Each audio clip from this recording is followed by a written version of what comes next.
The waiting room of the company was stiff with tension. The air smelled faintly of perfume, nervous sweat, and freshly printed resumes. Everyone sat straight, clutching their files like lifelines. Amaka shifted uneasily in her seat, whispering a prayer under her breath. Beside her was a tall girl who looked at her and smiled. "Are you praying?" she asked. Amaka nodded lightly. "I always do this before things like this," she said. The tall girl chuckled. "Same here. My name is Shade." She introduced herself. "Oh, and I'm Amaka." Amaka responded. Another girl who was across the room. She had a bright Ankara scarf tied over her head. She leaned forward and whispered, "Did I just hear you say a prayer? I beg, count me in, oh. My heart is already beating like a drum." They laughed quietly. "What's your name?" Shade asked. "My name is Kemi," she said, grinning widely. At that moment, another girl with long braided hair, who had been silently scrolling on her phone but has been listening to them, looked up with a calm face and said, "You people want to leave me behind, Abi?"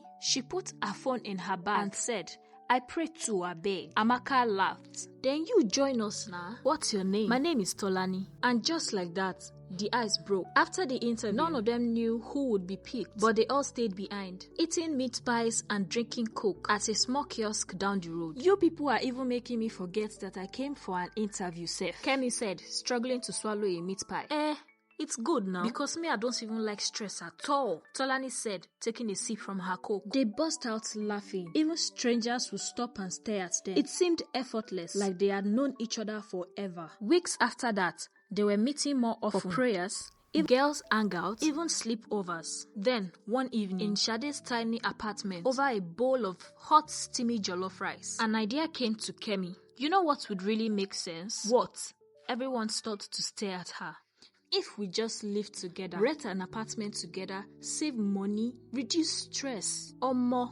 That makes sense, so Tolani said immediately. "Yeah, I really don't mind," Shade said, stretching lazily. "Just as long as I get the room with the biggest window." Everyone laughed. But that night, they had made a decision. 4 girls, 1 apartment. They didn't know that as they clicked their plastic Coke bottles, they were cheering to the beginning of their troubles.